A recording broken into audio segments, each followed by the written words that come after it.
ఆంధ్ర రాష్ట్రంలో ఆడబిడ్డలకు రక్షణ ఉందా అని ప్రశ్నిస్తే లేదనే సమాధానం వినిపిస్తుంది. ఆడబిడ్డల రక్షణ ప్రమాదంలో ఉంది అనే విషయం గత ఏడాది నుంచి వరుసగా జరుగుతున్నటువంటి సంఘటనల ద్వారా మనకి స్పష్టమవుతోంది. దేశంలో ఏ రాష్ట్రంలో లేని విధంగా ఆంధ్ర రాష్ట్రంలో సాగుతున్నటువంటి అత్యాచార పర్వం యావత్ దేశాన్నే భయభ్రాంతులకు గురి చేస్తోంది.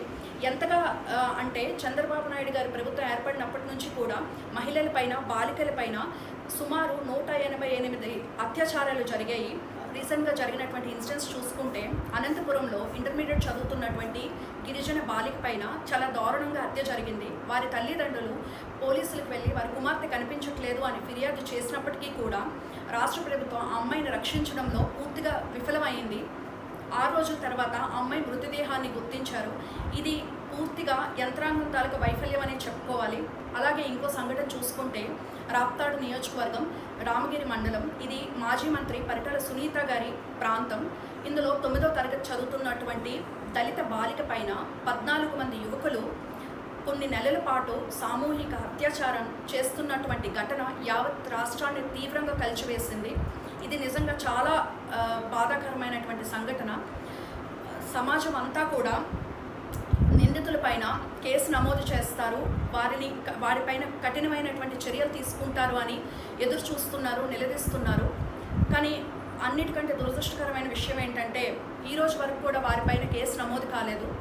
ఎందుకు అంటే ఆ 14 మంది నిందితులు కూడా టీడీపీ కార్యకర్తలు, వారికి అధికార పార్టీ నాయకులు అండదండలతో ఈ రోజు వరకు కూడా వారిపైన కేసు నమోదు కాలేదు. అలాగే స్థానిక శాసనసభ్యురాలుగా ఉన్న సునీత గారు కానీ, అలాగే మహిళా హోంమంత్రిగా ఉన్నటువంటి అనిత గారు కానీ ఈ రోజు వరకు కూడా ఈ విషయం పైన స్పందించలేదు. అంటే ప్రభుత్వం ఎంత బాధ్యతారహితంగా వ్యవహరిస్తుందో మనందరం కూడా గమనించాలి. అలాగే మరి ఆ బాధితురాలికి ప్రభుత్వం వెళ్ళి భరోసా ఇచ్చి రక్షణ కల్పించవలసింది పోయి ఈ రోజు వరకు కూడా ప్రభుత్వం ఆ బాధితురాల్ని పరామర్శించలేదు అని, అది ఇంకా చాలా బాధాకరమైనటువంటి విషయం. ప్రభుత్వం తీరుని వైఎస్ఆర్ కాంగ్రెస్ పార్టీ తీవ్రంగా ఖండిస్తుంది.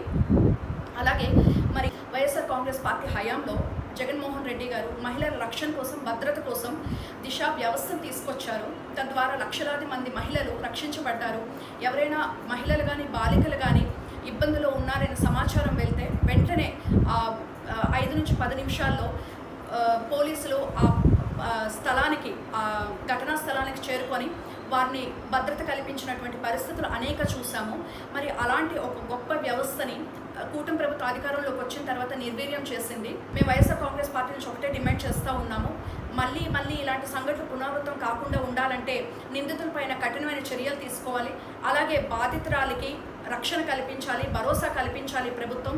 అలాగే మరి మహిళ రక్షణ పైన, మహిళ భద్రత పైన ప్రభుత్వం దృష్టి సారించాలని మేము కోరుకుంటూ సెలవు తీసుకుంటాం.